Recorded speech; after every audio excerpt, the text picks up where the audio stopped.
Hi. Hi, how are you? Sorry to be so late signing in here. Oh, you're fine. I just signed in. I just got in here myself. You're fine. Okay, good. And do I stay co-host? Does it matter?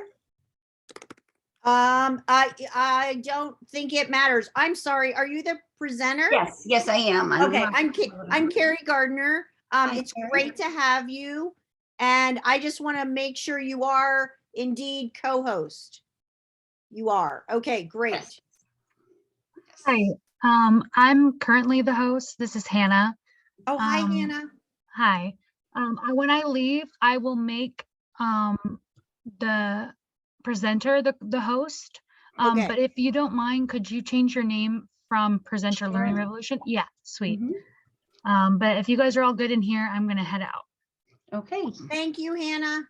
Yeah, of course.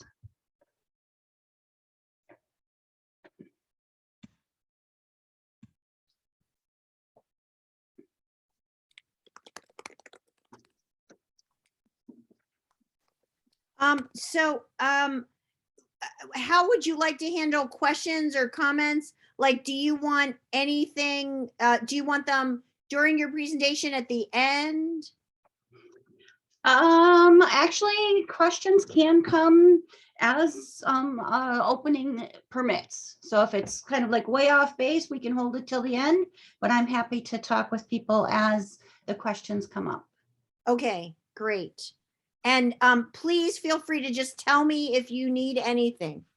Okay, let me share my screen and make sure that's working well.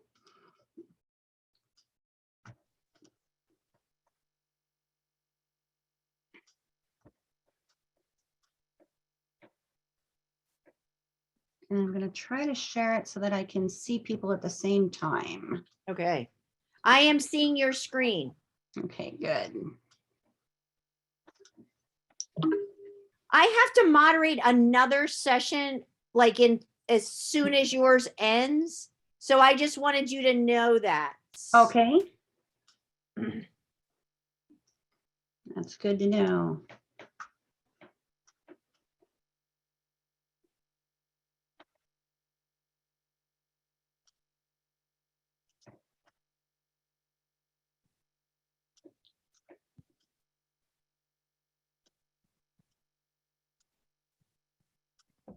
Okay, so you should see that pretty well, right? Yes. I'm did you want to make me a co-host? So Yeah. that we have any issues? Yep, that would be good. Yeah. The co-host, Cherie. Yes. Okay, and Great. if I'm co-host now. Okay, great. There's a possibility a colleague of mine will also join us, Chris Marchese. Okay. If she does, we can just kind of, she'll just be kind of supporting the whole thing. Okay. And so we still have a couple minutes. Welcome, everyone. Get started in a few.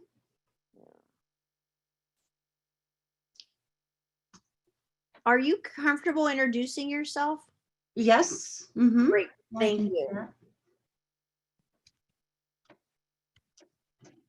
And I would appreciate it if people in the room could also introduce themselves in the chat, who you are, maybe where you're from.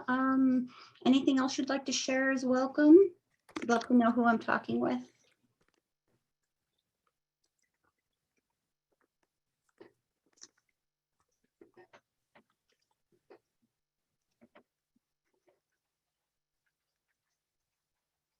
And Cherie, we have the time frame. What is the stop time of this session? Just so 30 minutes. So like, yeah.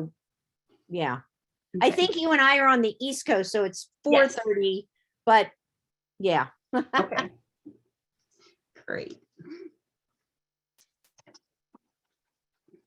Wasn't 100% sure if we had till 5 to 5 or up until the 5 o'clock mark on the East Coast. Yeah. And Nice to see everybody introducing themselves. It's great. I have some sun here in Buffalo, New York, so that's very nice. Not always the case, but today's a nice, beautiful day. Right. And Cherie, Do you have snow on the ground? yesterday I did. I just looked outside and it just got melted. Okay. There's probably some remnants out there, but we had some very late snow. Okay. Okay, so, Cherie, if you could help me keep an eye on the chat for anything that comes up, and if there is anything that we can address, that would be good if you can bring it to my attention. Okay, will do. Great. So it's 4:30 in Buffalo, and I am going to get started here. Thank you everyone for attending the session today. The title is Shifting Time and Space to Create Authentic Learning Experiences with SUNY MTech MOOC. And Cherie, I hit the recording. Oh, it's already recording. I already got that. Okay, let me start that again. Welcome everyone. The session is Shifting Time and Space to Create Authentic Learning Experiences with SUNY MTech MOOC. And my name is Robin Sullivan. I am a teaching and learning strategist with education services at the University at Buffalo Libraries. My email is on the screen there. Please feel free to reach out to me with any follow-up questions. My email address is rrs@buffalo.edu. And a colleague, Chris Marchese, may be able to come in with us and share. The MTech project is created with faculty from across the SUNY system. So I want to just kind of frame this discussion.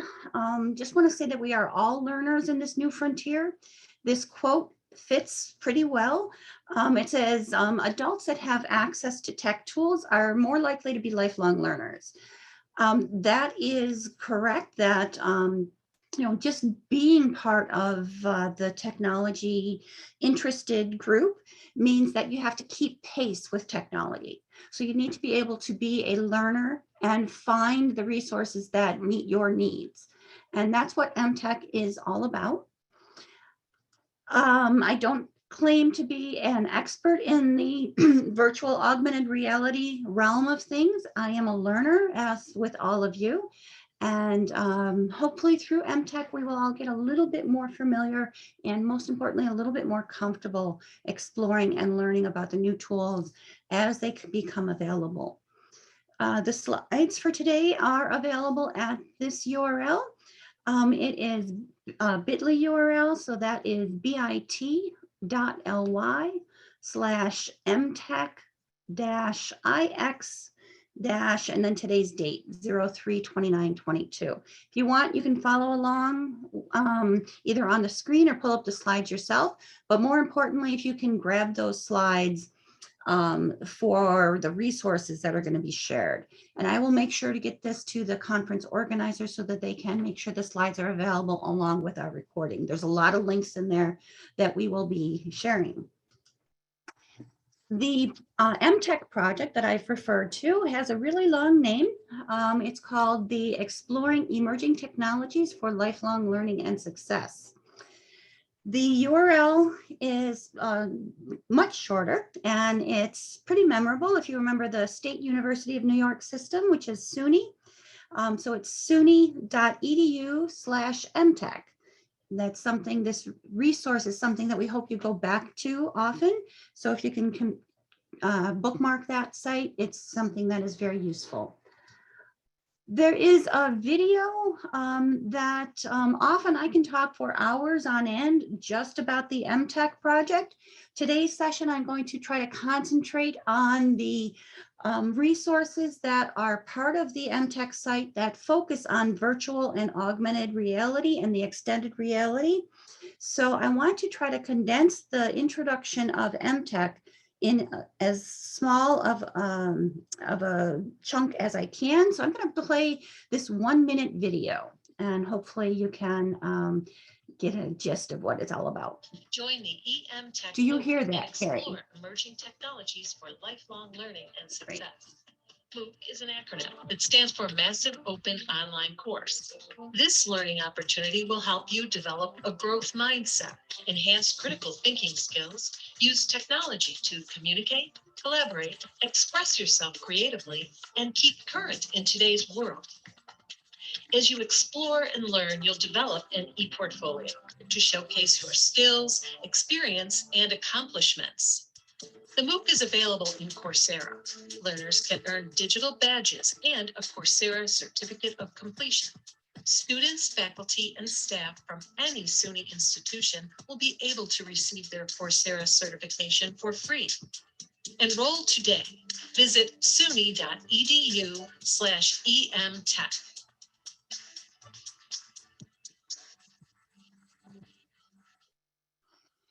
Okay, so that was just a little bit of a teaser, just a 1-minute synopsis of the EMTech project. We call it MTech, we call it MTech MOOC and MTech Wiki, and I'm going to explain just a little bit more the differences between those. But I just want to say that today there are billions and billions of freely available tools and technologies available, many of them available through the internet. This selection is continually growing and changing. Each of the different resources have a variation in their purpose and also the quality. So how is somebody to know which tool to choose? That's where the MTech project comes in. A lot of logos, yes it is. So the basic idea behind MTech is that the course is discovery learning, and it is meant to help you explore and reflect on innovative and creative uses of emerging technologies. We have a really broad target audience. We are pretty much targeting all learners. Anybody who has an interest to stay current with today's rapidly changing technologies is welcome to participate. It's especially well suited to college students and instructors. We are starting to branch into the K-12 arena, and any K-12 instructor, I'm sure, would find great value in the project. But when you talk about elementary learners, there is, maybe not the wonderful resources available that target K-12, but K-12 instructors would certainly find a lot of value in the MTech project. So I do want to introduce my colleague also has been able to join us, Chris Marchese. And Chris is going to kind of take over for just a few of the slides here and give you that introduction to the MOOC and the Wiki. Go ahead, Chris. Thank you. I was just changing my name in the window. So the MOOC and the Wiki are two separate and distinctive parts, but they work together. They are like an online collaboration. So in the MOOC, it is hosted on Coursera. That is our current platform, and it provides a supportive online learning opportunity. I'm sorry, Robin, you'll do the slides? Yes, I will. Thank you.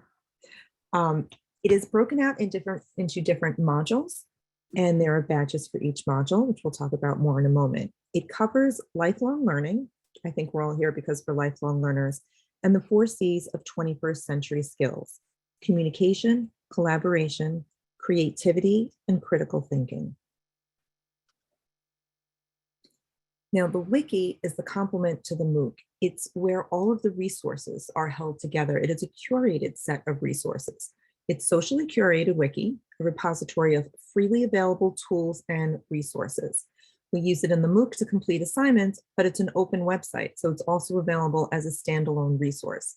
I know that I myself go in there regularly to check out and check on new programs and different resources to figure out how I'd like to use them, as well as to add resources to it.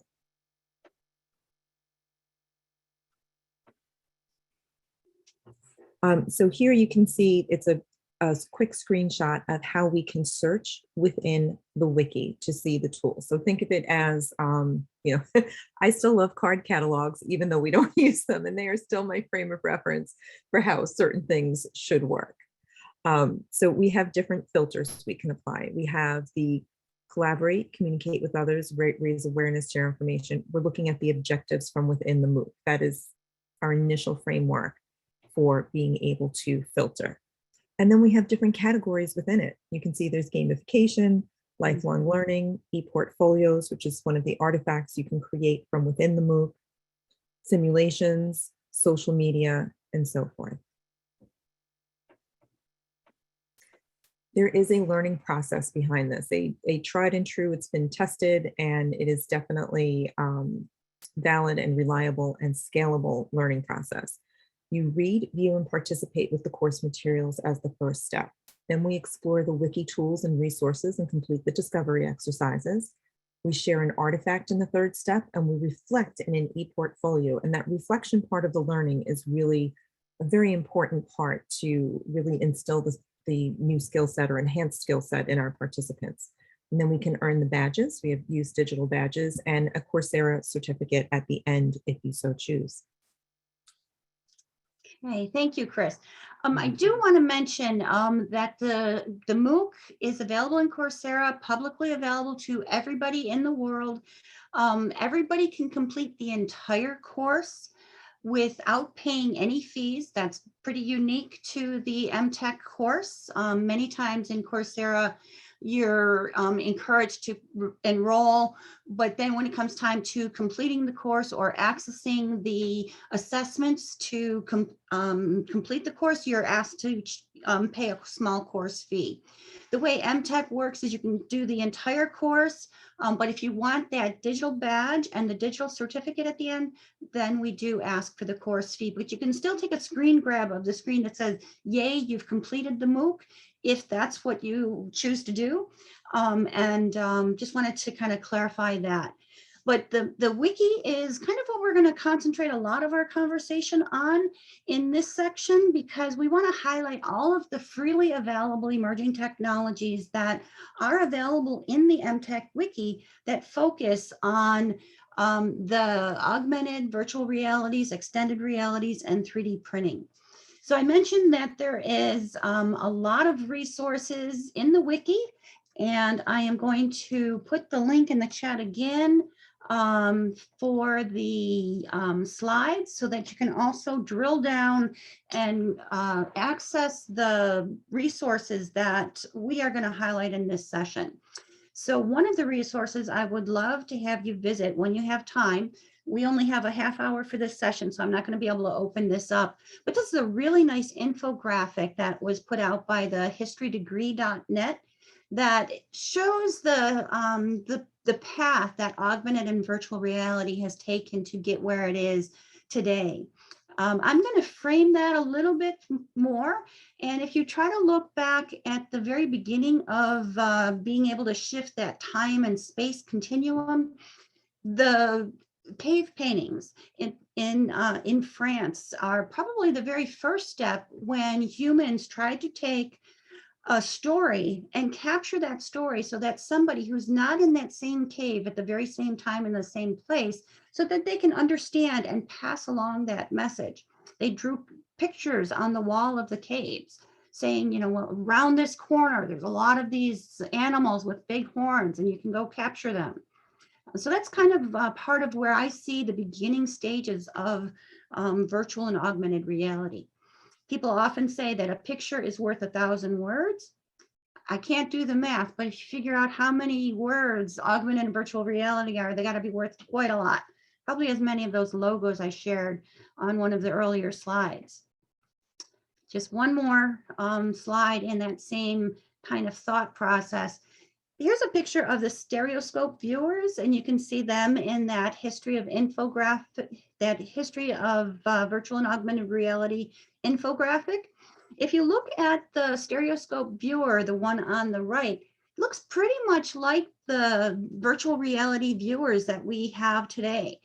This one, I don't even know what kind of material it is. I think it's something made out of wood. But, you know, I'm going to show you some in a couple more slides that look very similar to these, and they're back in the late 1800s. So one concept that I want to help you understand is what's the difference between VR, AR, MR, and XR. Those initials stand for virtual reality, augmented reality, mixed reality, and extended reality. Took me a while to kind of grasp that for myself, so hopefully I'll be able to help clarify that for you. Virtual reality is when you are looking through some sort of virtual headset, some headset that your entire reality is blocked out by that headset. So I have a sample here. This happens to be a plastic viewer. So if I'm looking through this, I'm not seeing reality at all. I am seeing whatever is showing on the screen of the device that's inside of here. Augmented reality, on the other hand, is when this has a slidable door that lets me look at the, often there's a mobile device, a smartphone in here.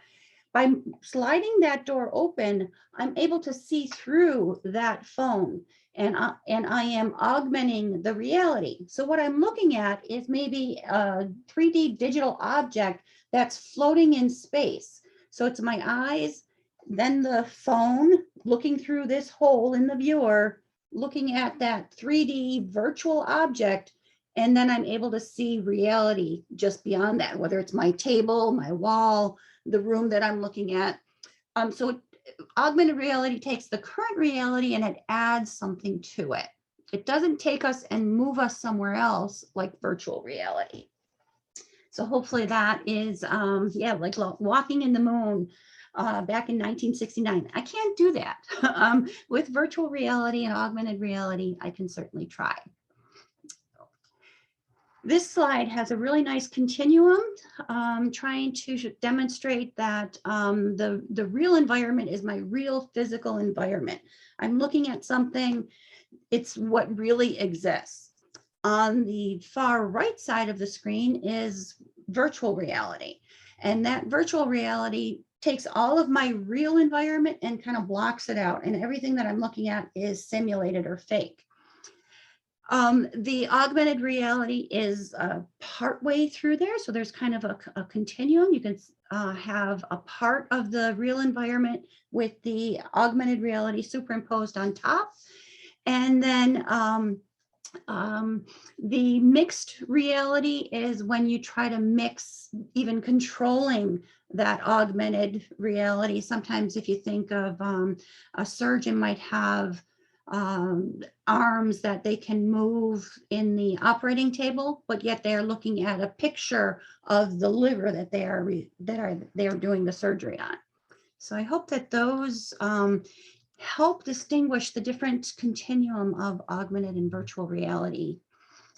This cardboard is, it's referred to as Google Cardboard, but unfortunately Google has discontinued their further support of Google Cardboard. So for a while there, they were actually making these devices and making them available. You can take a pizza box, you can download a template from the internet, cut out your own shape, fold it into the proper perspectives, put it together with rubber bands and what have you. And if you get the plastic lenses, you can get those for very reasonable. You can also print them on a 3D printer. You can make these very inexpensive. You can also go and find online and you can buy these devices for just a couple of dollars, $1, $2, $5, and you can use them for virtual and augmented reality. They're very accessible. Even though Google has discontinued their support, there's many people that are still selling them online. You go to Amazon, you can buy them, and just make sure that you know which size you're using for your particular device. So with virtual reality, I'm going to show you some examples. You can often virtual reality, you have 360-degree view. You can turn around and see exactly from any angle, up, down, sideways. One of the great resources that you'll find in MTech Wiki is the Google Arts and Culture. And what they've done is they've done some really high quality presentations of the Lascaux Caves, of some museums, of some really important places in the environment that you might want to visit, but might not have the ability to do so. They have some really great interactive activities on that site. And I'm not going to be able to visit the site just for the sake of time. Another one of the many tools, we have about 500 tools and resources on the MTech site.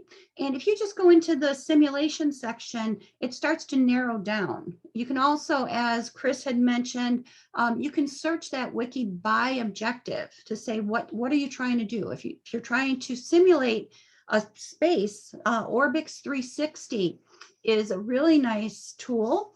Lets you create freely available virtual tours. So this is a 360 tour.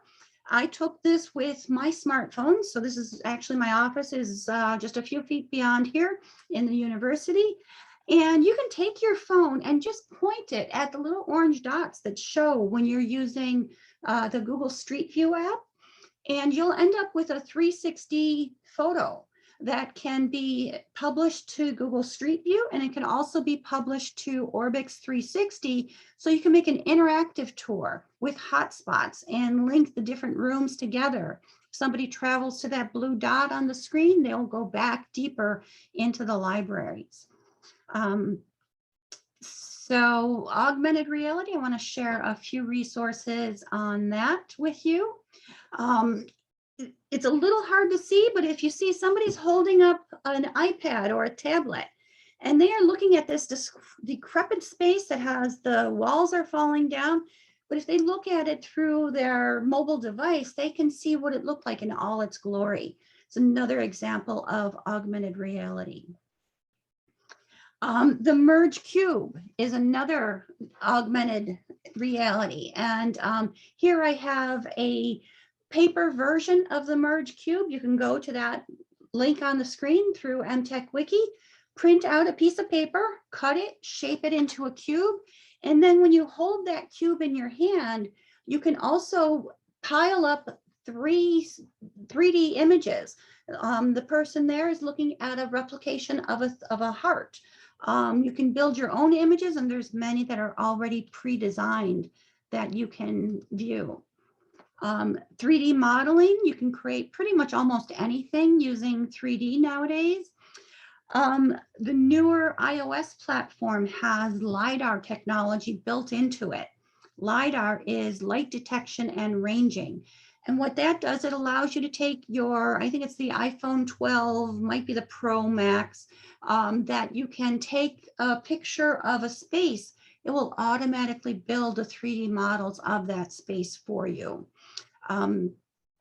You can also use that to create 3D objects. So the picture here is, there's the real object on the left and the 3D model is on the right. One of the freely available apps that will let you do that with your phone is called 3D Scanner. And if you follow that link, it'll take you to the MTech Wiki site to be able to download that free app and use it. Virtual simulations. The prevalence of being able to do simulations on the screen became very necessary when we all had to transition online when COVID first happened. One of the great simulation sites is PhET, created by the University of Boulder, Colorado. What these are, often they're more of a 2D environment. Sometimes they're 3D, like the screens that I showed you before. But these 2D graphics, there's 4 different versions that are showing on the screen here. You can often take a slider and say, okay, if I put this much curve on the ball, this is the direction it's going to go. Or if I add this much,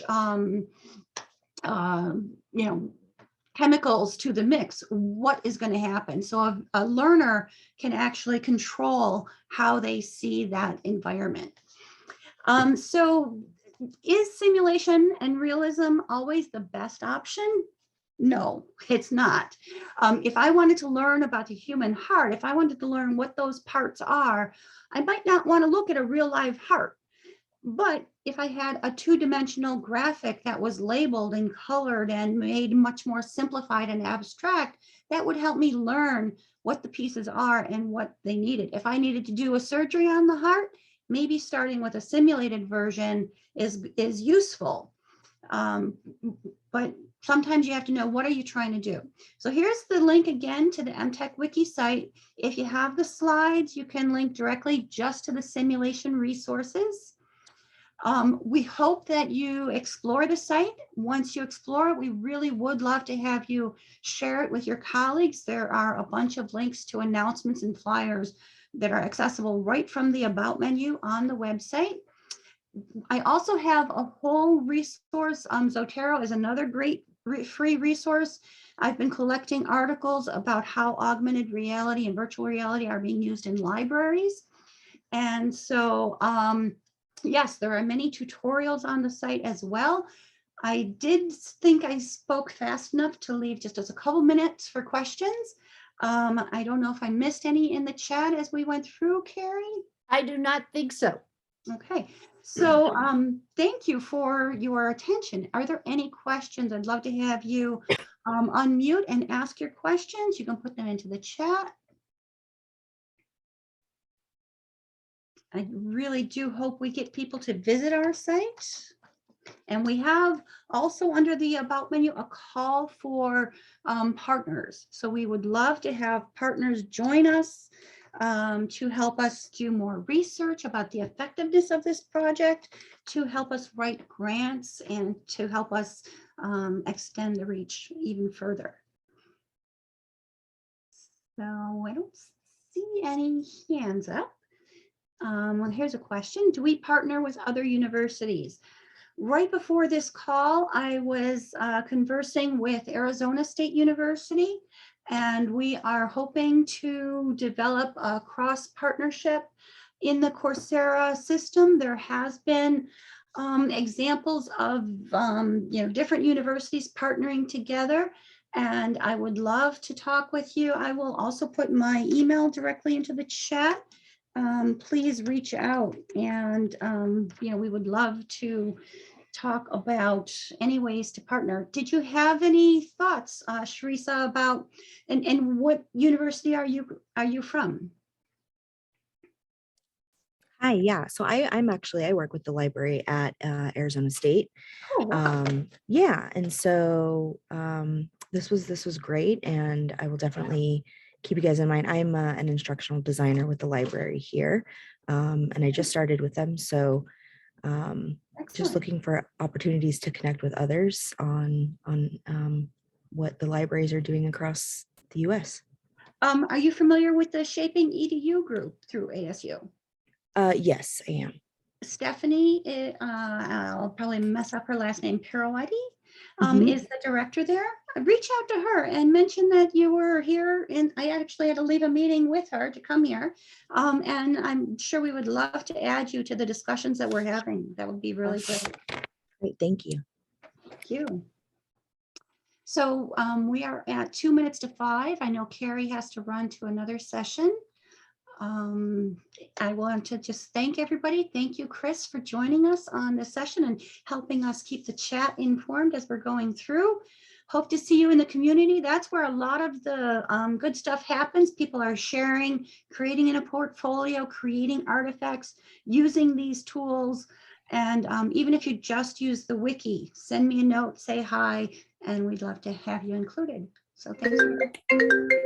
Thank you both very much for your presentation. It was wonderful. Nothing but great comments in the chat. I have to go. Bye-bye. Okay. Thank you. Thank you, everybody. If anybody has questions, I'm happy to stay on. Love to see you in the MOOC.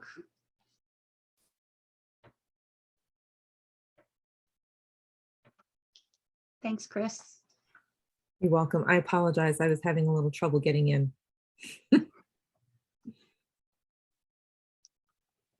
We'll see you Thursday morning. Yep. Bye-bye. Bye. Thank you, Robin.